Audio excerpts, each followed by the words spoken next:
Take a measurement between your gate posts and subtract 1.5 inches. This is the length to cut your top and bottom gate rails.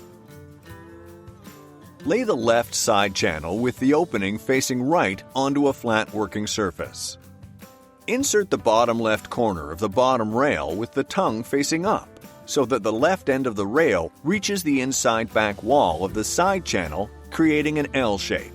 This will be the bottom left corner of your gate. Place a carpenter's square on the outside of this L to confirm that this L shape is square to 90 degrees, and the bottom rail is flush with the bottom of the side channel. Once confirmed that this first L shape of your gate is square, proceed to screw 2 self-drilling screws in through the pre-drilled holes of the channel into the bottom rail to secure the left side channel to the bottom rail. Don't screw the other 2 on the opposite side just yet. Once these 2 screws have fastened the bottom rail to the side channel, insert the opposite end of the bottom rail into the bottom of the remaining side channel until the end of the bottom rail meets the inside back wall of the inside of the bottom of the channel, creating a U-shaped frame. Again, using a carpenter's square, confirm that the right end of the bottom rail, with the tongue facing up, is inserted into the bottom of the right side channel, creating a perfect 90-degree angle, and that the bottom rail is flush with the bottom of the right channel. If that's okay, proceed to screw the bottom 2 self-drilling screws through the pre-punched holes in the side channel into the bottom rail, securing the bottom rail to the right channel. This is the bottom right corner of your gate. Flip the U-shaped frame over and confirm again that both connections are still at perfect 90-degree angles, and if so, proceed to screw the remaining 4 screws in through the pre-punched holes in the side channels into the bottom rail. Stand the U-shaped frame up and lean it against something that's not quite as tall as the top of the frame, a workbench for example, so the top is open and not blocked for sliding boards in. Take a measurement of your top rail that was cut previously and subtract 3/8 of an inch.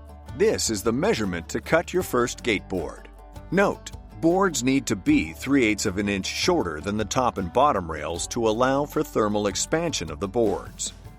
Once the first board is cut, with the tongue facing up, slide it into the top of the U-shaped frame all the way down to the bottom of the frame until the bottom groove in the board fits into the tongue of the bottom rail.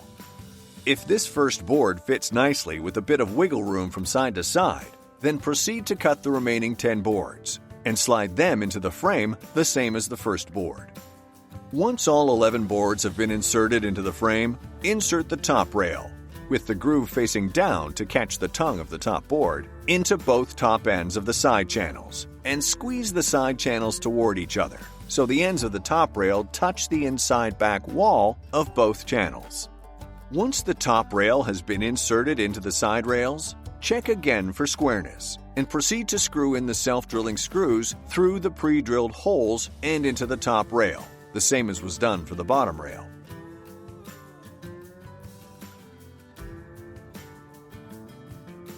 Now, lay the gate on a flat working surface and mark the top rail 7.5 inches from the left corner. Do the same for the left side channel, make a mark 7.5 inches down from the corner. Then, place one angle gusset onto one corner of the gate and line up the short side of the angle gusset with the pencil marks, so the gusset edge is flush with the outside edge of the gate frame.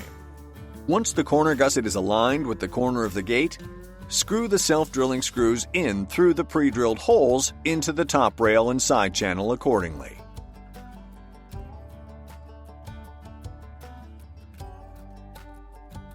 Continue to check for squareness of the gate each time the gate is moved or flipped over. Repeat the previous 2 steps for the remaining 3 corners of the same side of the gate.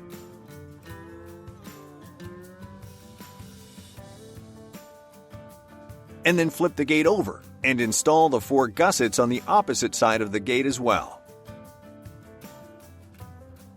Once all 8 gussets have been installed on the gate, stand the gate up and place one self-closing hinge between the top rail of your gate and where the gusset meets the side channel.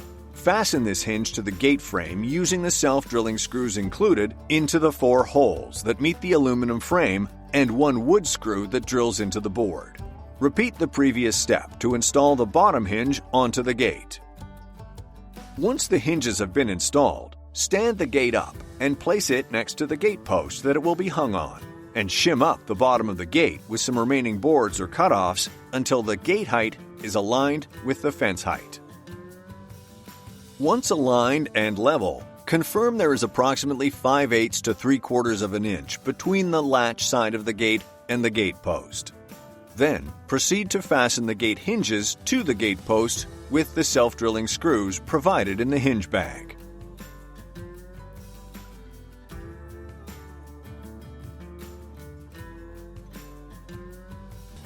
Refer to the gate latch installation instructions in the following video to install your locking gate latch and complete your slip fence composite gate installation. Slip fence, made to last. Don't build something that ain't worth nothing 20 years down the line. Build it once and build it right and stand the test of time.